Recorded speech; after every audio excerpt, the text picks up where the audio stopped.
السلام علیکم۔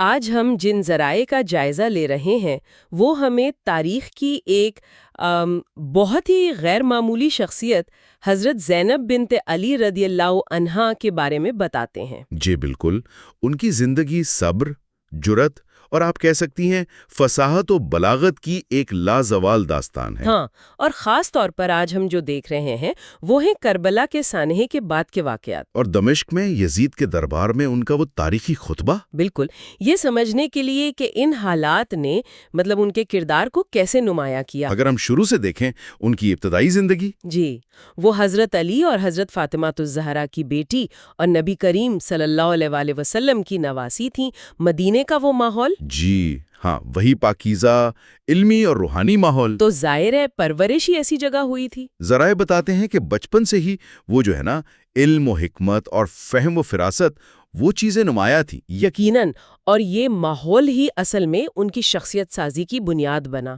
والد سے شجاعت اور علم ملا، اور والدہ سے صبر و تقوی۔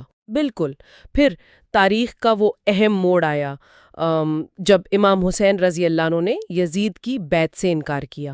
ہاں، اور وجہ یہ کہ یزید کا طرز حکمرانی وہ اسلامی اصولوں سے مطابقت نہیں رکھتا تھا۔ صحیح، وہ ہٹ چکا تھا، اور اسی انکار نے پھر کربلا کے المیے کی راہ ہموار کی۔ کربلا، امام حسین رضی اللہ عنہ اور ان کے ساتھیوں کی شہادت ایک بڑا دل دہلا دینے والا واقعہ تھا۔ جی، اس کے فوراً بعد ذرائع اس بات پر تو متفق نظر آتے ہیں کہ حضرت زینب رضی اللہ عنہا نے بہت ہی مشکل حالات میں قافلے کی قیادت سنبھالی۔ یہ صرف جذباتی سہارا دینا نہیں تھا، یہ عملی قیادت تھی۔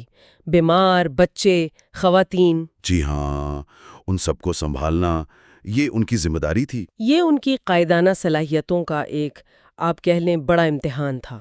پھر وہ قیدی بنا کر پہلے کوفہ لے جائے گئے، اور پھر دمشق۔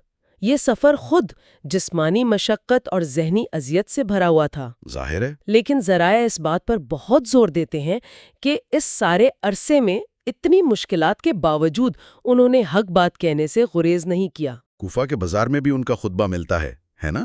جی بالکل، وہ بھی اسی جرت کا ایک مظہر ہے۔ اور پھر دمشق، یزید کے دربار کا وہ منظر، وہ تو صورتحال کی انتہا تھی۔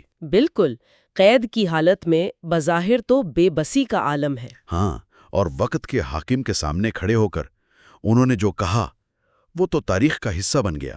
جی، انہوں نے فرمایا، اے یزید، کیا تو یہ سمجھتا ہے کہ تو نے ہم پر زمین تنگ کر دی تو اللہ کے نزدیک ہماری قدر کم ہو گئی اور تیری بڑھ گئی؟ اور وہ سوال کہ یہ کہاں کا انصاف ہے کہ تیری مستورات تو پردے میں بیٹھیں اور رسول زادیوں کو اسیر بنا کر شہر بشہر پھرایا جائے۔ ان الفاظ کی گونج آج بھی محسوس کی جا سکتی ہے، اور اس خطبے کا اثر صرف جذباتی نہیں تھا۔ نہیں، بالکل نہیں، یہ ایک طرح سے سیاسی اور نظریاتی چیلنج بھی تھا۔ یقیناً، ذرائع بتاتے ہیں کہ دربار میں سناٹا چھا گیا۔ یزید کے جو حواری تھے وہ بھی متاثر ہوئے بغیر نہیں رہ سکے۔ یہ صرف ذاتی غم کا اظہار نہیں تھا، یہ تو اصولوں کی جنگ تھی۔ جی، ظلم کے خلاف ایک واضح اعلان تھا۔ اور اہل بیت کے مقام کی یاد دہانی بھی۔ ایک درباری کے الفاظ بھی ملتے ہیں کہیں کہ یہ علی کی بیٹی ہے، زبان میں وہی زور، لہجے میں وہی جلال۔ واہ!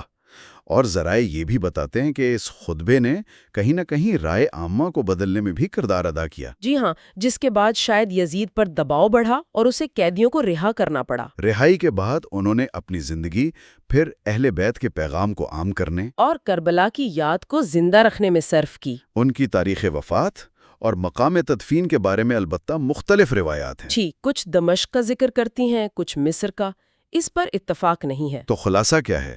ان تمام معلومات سے ہم کیا نتیجہ اخذ کر سکتے ہیں؟ دیکھیں، حضرت زینب رضی اللہ عنہا کی زندگی مشکل ترین حالات میں بھی ایمان پر ثابت قدمی، بے مثال جرت، اور صبر و استقامت کا ایک عملی نمونہ۔ وہ صرف ایک مظلوم خاتون نہیں تھی، نہیں، وہ ایک عالمہ تھیں، ایک رہنما تھیں، حق کی ایک توانا آواز تھیں۔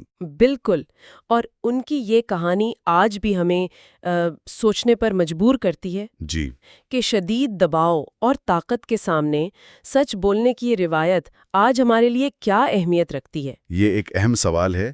تاریخ کی ایسی شخصیات سے آج کے دور میں اخلاقی جرت اصول پسندی اور مشکل حالات میں قیادت کرنے کے بارے میں کیا سبق سیکھا جا سکتا ہے؟